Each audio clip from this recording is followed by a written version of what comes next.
Konsep prinsip dari konstruktivisme adalah teori ini mengemukakan bahwa pembelajaran adalah aktif, bukan pasif, dan siswa membangun pengetahuan mereka sendiri melalui interaksi dengan materi pembelajaran, instruktur, dan rekan-rekan mereka, membangun struktur kognitif secara mereka dengan mengaitkan informasi baru dengan pengetahuan yang sudah ada.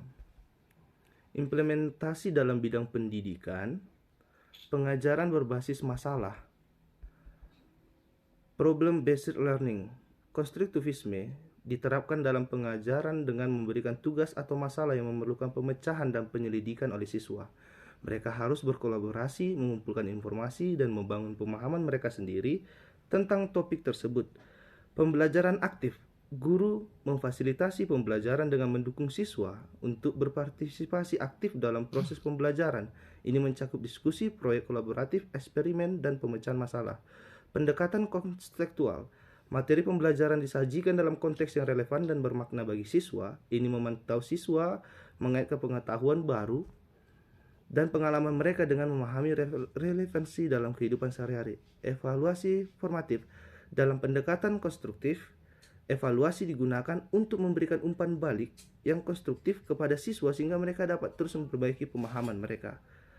Teori konstruktivisme menekankan peran aktif siswa dalam pembelajaran dan mempromosikan pemahaman yang lebih mendalam daripada sekedar menghafal fakta.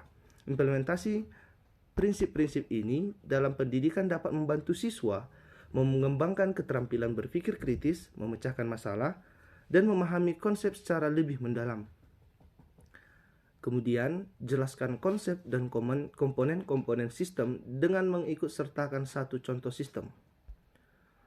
Konsep sistem, sebuah sistem adalah entitas yang terdiri dari komponen-komponen yang saling berinteraksi untuk mencapai tujuan tertentu. Sistem dapat ditemukan di berbagai bidang dan mereka memiliki struktur, batasan, dan tujuan yang terdefinisi. Kemudian konsep sistem memandang dunia sebagai rangkaian sistem yang kompleks yang dapat dianalisis dan dipahami melalui pemahaman tentang komponen dan interaksinya. Komponen-komponen sistem ialah input. Input adalah elemen-elemen yang memasuki sistem dan memulai prosesnya. Input ini bisa berupa data, energi, atau bahan mentahan yang diperlukan oleh sistem. Contoh adalah sistem produksi otomotif. Input bisa berupa logam, plastik, tenaga kerja, dan desain produk. Proses. Proses adalah serangkaian aktivitas atau informasi yang dilakukan pada input untuk menghasilkan output yang diinginkan. Dalam contoh produksi otomotif, proses-proses ini termasuk pemotongan, pengecoran, perakitan, dan uji kualitas. Output adalah hasil dari proses yang telah dilakukan oleh sistem. Ini bisa berupa produk, layanan, atau informasi yang dihasilkan oleh sistem. Dalam produksi otomotif, outputnya adalah mobil yang siap dijual ke pasar. Umpan balik atau feedback. Sistem seringkali memiliki mekanisme umpan balik untuk memantau dan mengontrol kinerjanya. Umpan balik membantu sistem untuk memperbaiki dan menyesuaikan operasinya berdasarkan informasi yang diperoleh.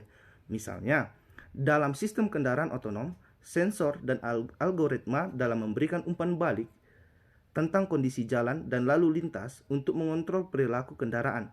Contoh sistem, sebagai contoh, mari ambil sistem pencernaan manusia. Dalam sistem pencernaan, komponen-komponennya adalah input, makanan dan minuman yang dikonsumsi oleh individu.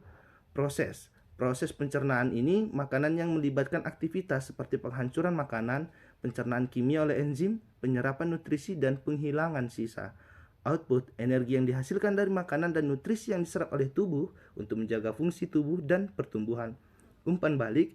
Sistem pencernaan memiliki mekanisme umpan balik yang mengatur pelepasan enzim dan hormon sesuai dengan kebutuhan tubuh. Misalnya, ketika kadar gula dalam darah naik, pankreas merespon dengan melepaskan insulin untuk mengatur gula darah. Dan memahami konsep dan komponen-komponen sistem, kita dapat menganalisis dan merancang sistem dalam berbagai bidang, mulai dari teknologi hingga biologi dengan lebih baik. Jelaskan konsep tujuan dan aksioma teori sistem. Tujuan dalam teori sistem. Tujuan adalah salah satu konsep kunci dalam teori sistem. Dalam teori sistem, tujuan merujuk pada hasil yang diinginkan atau sasaran yang ingin dicapai oleh suatu sistem. tujuan memberikan arah, dan tujuan akhir bagi sistem, membantu dalam menentukan fokus dan orientasi operasi sistem. Sistem-sistem yang baik dirancang dengan tujuan yang jelas. Tujuan dapat bervariasi tergantung pada jenis sistemnya. Sebagai contoh, dalam sistem pendidikan, tujuan utama mungkin adalah memberikan pendidikan berkualitas kepada siswa. Dalam sistem manufaktur, tujuan utama mungkin adalah meningkatkan efisiensi produksi dan kualitas produk. Anjing! Kontol! Produksi dan kualitas produk. Aksioma dalam teori sistem. Aksioma adalah prinsip-prinsip dasar atau proposisi yang diterima sebagai benar tanpa perlu bukti atau pembuktian. Dalam teori sistem, aksioma adalah pandangan dasar yang membentuk dasar pemikiran dan kerangka kerja teori sistem.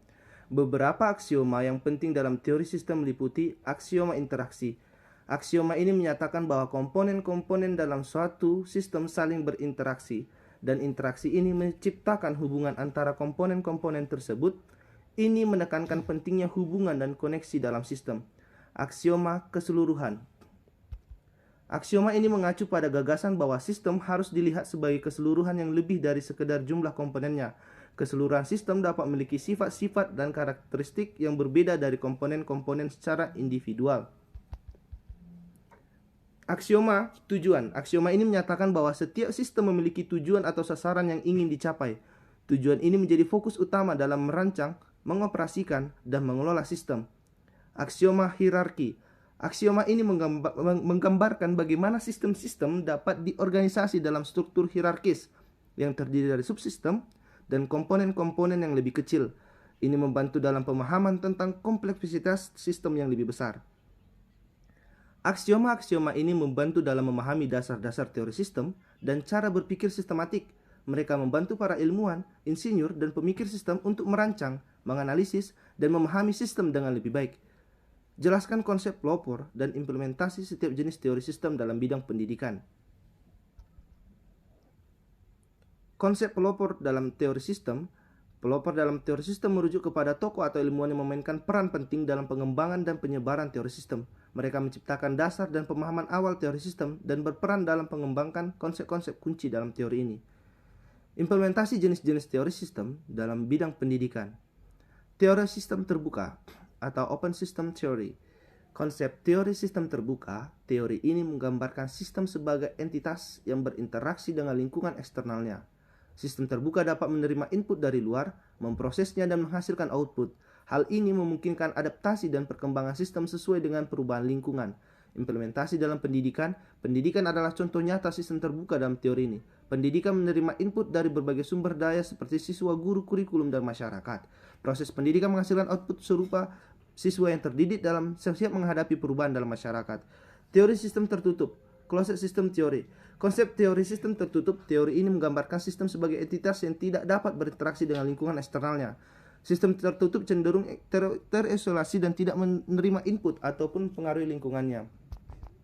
Implementasi dalam pendidikan. Meskipun dalam pendidikan seringkali berlaku prinsip-prinsip teori sistem terbuka, terdapat elemen tertutup dalam berbagai aspek. Sebagai contoh, dalam kurikulum tertentu, pendidikan dapat berfokus pada menyediakan pengetahuan tertentu tanpa terlalu mempertimbangkan aspek eksternal dinamis. Teori sistem hierarki atau hierarki teori. Konsep teori sistem hierarki. Teori ini menggambarkan sistem sebagai struktur hierarkis yang terdiri dari subsistem yang lebih kecil. Setiap tingkat hierarki memiliki peran dan fungsi khusus. Implementasi dalam pendidikan. Pendidikan yang dapat dilihat sebagai sistem hierarki yang terdiri dari sistem tingkat tinggi seperti sistem pendidikan nasional, sistem sekolah, dan kelas individual. Setiap tingkat memiliki peran dan tanggung jawab yang berbeda dalam mendukung proses pendidikan. Teori sistem konstruktif. Konsep teori sistem konstruktif. Teori ini menekankan peran aktif siswa dalam pembelajaran di mana mereka membangun pengetahuan mereka sendiri melalui interaksi dengan lingkungan dan pengalaman. Implementasi dalam pendidikan. Pendidikan konstruktif menekankan pembelajaran yang berpusat pada siswa, di mana siswa berperan aktif dalam memahami konsep. Guru bertindak sebagai fasilitator dan memberikan kesempatan pada siswa untuk eksplorasi dan refleksi, memungkinkan pembentukan pengetahuan yang lebih mendalam. Pelopor teori sistem. Lingkungan eksternal. Lingkungan eksternal dalam operasi sekolah. Sekolah berinteraksi dengan lingkungan eksternalnya seperti komunitas, pemerintah, dan dunia kerja. Lingkungan eksternal dapat mempengaruhi kebijakan sekolah, sumber daya tambahan, dan harapan sosial terhadap pendidikan. Dalam perspektif sistem terbuka, sekolah adalah sistem terbuka karena menerima input dari lingkungan eksternal, mengolahnya melalui proses pendidikan, dan menghasilkan output dalam bentuk siswa yang terdidik. Sekolah harus mampu beradaptasi dengan perubahan dalam lingkungan eksternal dan meresponnya. Berbagai umpan balik untuk meningkatkan kualitas pendidikan. Model sistem terbuka membantu sekolah untuk memahami kompleksitas operasi mereka dan pentingnya berinteraksi dengan lingkungan eksternal ini juga. Menggarisbawahi pentingnya pemantauan, evaluasi, dan penyesuaian berkelanjutan dalam peningkatan efektivitas pendidikan yang disediakan oleh sekolah.